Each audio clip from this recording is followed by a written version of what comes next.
Frères et sœurs, bonsoir tous. Ce soir, le frère Ashbert va expliquer la vie.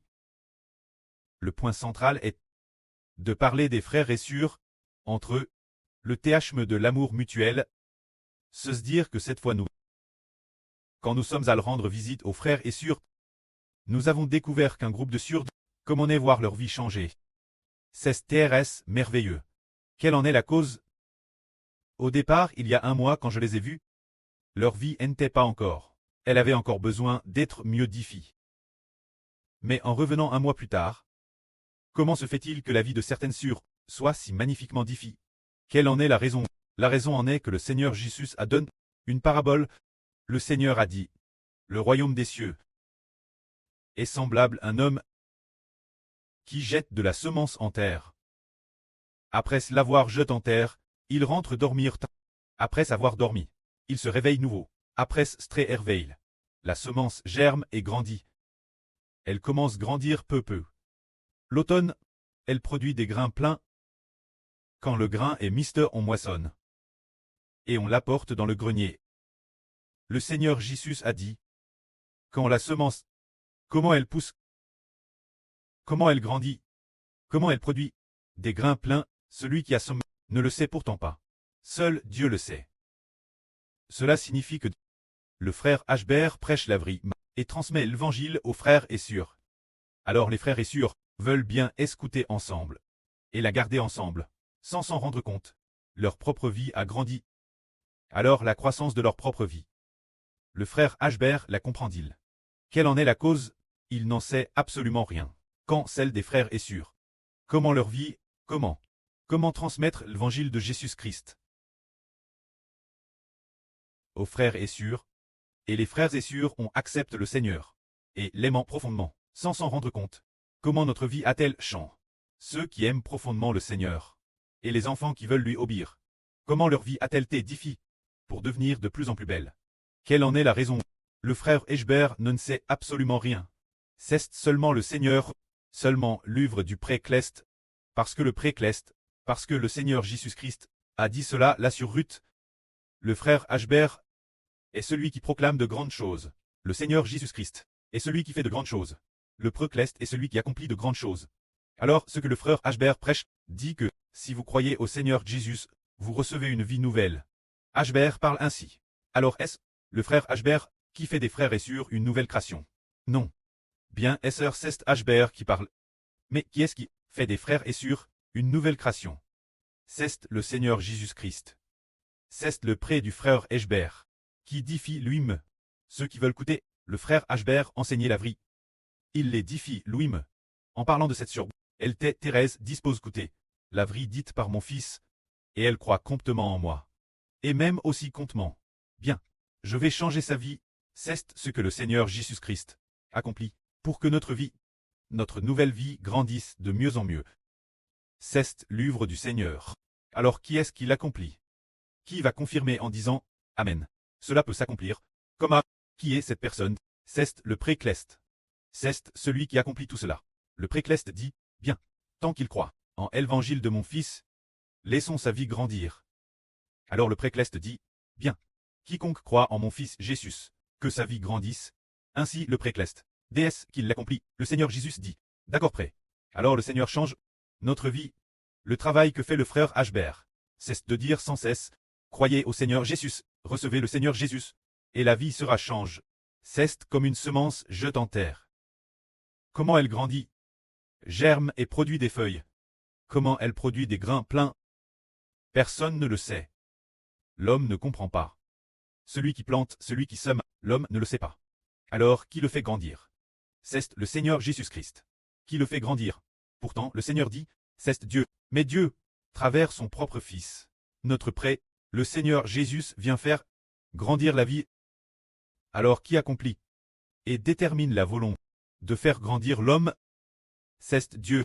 C'est pourquoi on dit, le frère Ashbert est celui qui parle de grandes choses, le Seigneur Jésus-Christ est celui qui fait de grandes choses.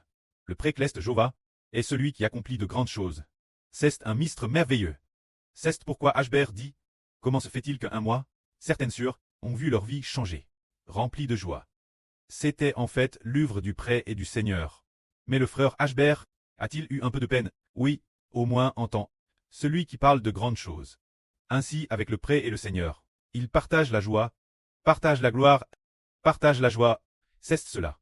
Le mystre de la croissance de la vie. Quoi cela ressemble-t-il? C'est comme un couple qui se marie après Stré Maris. Ils ont des relations. Comment se fait-il que dans le sein de la femme, dans son ventre, elle tombe enceinte, très enceinte? Est-ce que l'affaire du mari et de la femme qui a provoqué la grossesse? Pas du tout. Alors, le fœtus dans le sein, sa croissance, est-ce l'œuvre de l'homme? Ni l'une ni l'autre. C'est le Seigneur Jésus-Christ. C'est l'œuvre du pré-Cleste et du Seigneur, qui fait que la vie du fœtus se développe. C'est l'œuvre de Dieu. C'est par l'œuvre de Dieu que la vie peut ainsi se développer. Alors aujourd'hui nous disons la croissance de la vie. Quel genre de personne a une vie que l'on dit en croissance? Bien SR pour nous qui croyons au Seigneur, notre vie doit être transformée pour devenir comme celle du Seigneur. Ce genre de vie est appelé esprit. La vie spirituelle. Mais avant, nous grandissions dans le ventre de notre mère. Nous nous développions dans le sein maternel. Puis, nous venions au monde en pleurant, du ventre de la erreur. La vie qui en a, n'est-ce pas appelée vie spirituelle? Mais, vie charnelle. Alors regardons, la vie spirituelle. Par exemple, spirituelle, la vie des gens. La vie charnelle, comment grandit-elle? Par exemple, un fœtus aussi, au tout début de la grossesse. Après 2 mois, on commence à savoir qu'on est enceinte. La erreur commence à savoir qu'elle est enceinte. Puis après 5 ou 6 mois de plus, le fœtus commence à bouger. 7 ou 8 mois, il est DJ assez grand. 10 mois, il natte. Alors pour la vie charnelle, on voit simplement le ventre de la erreur grossir de plus en plus grand. On sait alors, le ventre de la femme grossit de plus en plus grand, et on sait que le fœtus grandit, qu'il est devenu plus grand qu'avant. La semaine dernière, tu n'étais que de cette taille. Cette semaine, tu es DJ si grand. Et la semaine suivante, c'est la naissance. C'est cela. Que l'on peut voir l'île nue, une vie nourrie dans la chair. Puis le bébé natte. Le bébé natte. Je le pse. Il fait 5 livres. 5 livres et 8 onces. Ce bébé fait 5 livres et 8 onces. C'est DJ pas mal grand. Frère Heber ne faisait que 4 livres et 2 onces. Il était aussi assez grand. Puis 1 mois plus tard, on le pse. Il fait 6 livres et 8 onces. On le reps 2 mois après. Il fait 10 livres. On le pse 1 ou 2 ans après. 30 livres. C'est ce qu'on appelle la vie charnelle, qui grandit de plus en plus. Ensuite, l'origine. Quelle était sa taille? Quand je les mesure au début, la naissance, il mesurait 50 cm. Il mesurait 50 cm, puis on le remesure 1 an après. Il fait 60 cm. 1 an, 70, 80, 90. 1 m 20, 1 m 30. 1 m 80, 1 m 80, etc. 5. Ainsi, son corps se développe terrestre bien. C'est ce qu'on appelle la croissance de la vie charnelle de l'homme. Nous pouvons le voir l'île nue. Comment se fait-il que cet enfant grandisse si vite? La croissance de la vie charnelle. Mais le frère Ashbert n'a justement pas parlé de la croissance de la vie charnelle. Seulement, il a de nouveau introduit, après la croissance de la vie spirituelle. Alors la vie spirituelle. Comment y a-t-il encore de la croissance? Comment la voir? Nos yeux physiques ne peuvent pas la voir. Si un enfant grandit, nous le voyons de nos propres yeux. En le mesurant, le mois dernier, un m 10, puis 1 an plus tard, je fais un m 20, il a grandi de 10 cm. Cela, voit DS qu'on le mesure. Mais chez l'homme, comment grandit la vie spirituelle? Comment pouvons-nous le voir? Parce que dans la Bible, l'enseignement sur la croissance de la vie spirituelle témoigne de la vie du Saint-Esprit. La vie du Saint-Esprit. Alors voyons d'abord s'il a de l'amour. Car le premier fruit de l'Esprit est l'amour. Alors nous regardons, nous voyons une sur qui a tellement d'amour. Comment se fait-il qu'elle ait autant d'amour, faisant preuve d'une grande compassion envers les frères et sœurs? Si son amour grandit de plus en plus, alors sa vie a grandi, elle a de plus en plus de compassion et d'amour. Cela prouve donc, comment se fait-il qu'elle n'avait pas d'amour au départ, et qu'elle en est maintenant? Parce que l'Esprit, qui habite en elle, sa vie spirituelle a grandi. Mais avec nos yeux physiques, nous ne pouvons pas le voir. C'est parce que la vie de Dieu,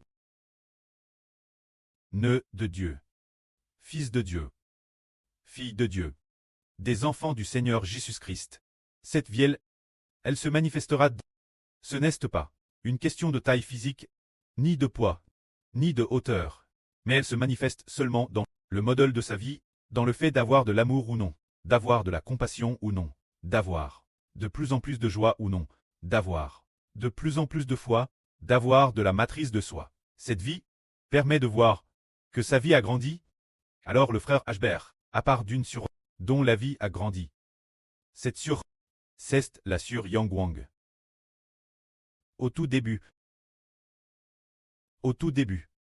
elle est venue avec la sur Shunlan et la sur Rebecca. Au tout début, Ashbert a vu que sa relation avec la sur Rebecca était ordinaire.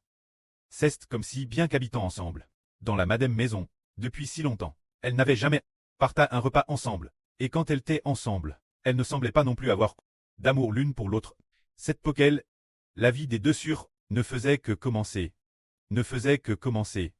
Et puis, plus tard, un jour, le Préclest a donné un RVE frère Ashbert. C'était en l'an 2025. Le 5 février. Ce jour du 5 février, le pré ne cessait de parler de la forme de la vie nouvelle, disant que frère Ashbert deviendrait celui qui rassemble la moisson, le directeur général de la récolte des vies, et le président du conseil. Parmi ces paroles, il y avait un passage qui parlait de sur Yang-Wang. C'était l'année dernière, le 5 février 2025. Le Préclest a fait voir frère Ashbert sur Yang-Wang dire ceci. Partir d'aujourd'hui, dit-elle. Partir d'aujourd'hui, je vais vivre une vie nouvelle. Le Saint-Esprit a fait voir frère Ashbert sur Yang-Wang dire ainsi. Elle a dit que, partir d'aujourd'hui, elle vivrait une vie nouvelle. Elle vivrait selon la forme de la vie nouvelle. Ainsi, sans s'en rendre compte. Frère Ashbert a aussi comment observer, sans rien lui dire, pour voir si sa vie grandissait ou non. Et il a découvert que elle grandissait. En quoi grandissait-elle? Sa croissance résidait dans le fait qu'elle avait une grande matrice de soi. Notre sur Yang-Wang a beaucoup de matrice de soi. Quand vient l'heure de sa garde, elle marche toujours. Avec sur Rebecca, c'est de la matrice de soi. L'un des signes importants de la croissance de la vie nouvelle. Parmi les fruits de l'esprit, il y a une partie qui est la matrice de soi, et elle est matrice d'elle-même. C'est un aspect, et d'un autre c'était, a-t-elle de l'amour? Elle a de plus en plus d'amour. Elle en avait peut-être avant, mais maintenant elle en a encore plus. Elle a un cœur compatissant, de l'amour, et sa joie, l'a-t-elle? Sa joie est de plus en plus grande, de plus en plus grande. Sa diligence, toutes sortes de belles qualités sont là, parce que la vie intérieure a grandi. La vie spirituelle intérieure a grandi. Qu'appelle-t-on vie spirituelle intérieure? C'est la vie de Dieu. Qui commence grandir? La vie de Dieu commence grandir peu. Grandir peu. Ainsi la personne change et devient de plus en plus joyeuse, de plus en plus aimante, de plus en plus compatissante, et de plus en plus empathique. Avec une matrice de soi de plus en plus belle. Ces qualités se manifestent de plus en plus, bien que nous ne puissions pas voir l'île nue. Quel point l'esprit qui habite dans le cœur a grandi. Mais nous voyons ses fruits, ses bonnes actions, et ce qu'elle fait est de plus en plus agréable Dieu. Avant, il lui arrivait parfois de se quereller quelques mots avec les sur. Maintenant, peut-être qu'il y en a encore un tout petit peu. Mais c'est de moins en moins fréquent. Elle a de plus en plus de compassion pour les autres, et se soucie de plus en plus des frères et sœurs. C'est ainsi que la vie grandit. La croissance de la vie est celle qui naît de l'Esprit de Dieu, et qui en est issue. Ce n'est pas de nos parents terrestres qu'est ne. La vie charnelle ne peut pas produire cette vie de l'Esprit. La vie charnelle est une vie de psh. La vie présente est une vie sainte. Alors pour cette vie sainte, le point le plus essentiel est de voir s'il y a un amour débordant, s'il y a un amour parfait. Si c'est le cas, nous pouvons vérifier si j'ai de la compassion pour mes frères, si j'aime mes frères et sœurs. Si c'est le cas, alors la vie en lui a vraiment grandi. Que la gloire soit au Préclest et au Seigneur. Amen.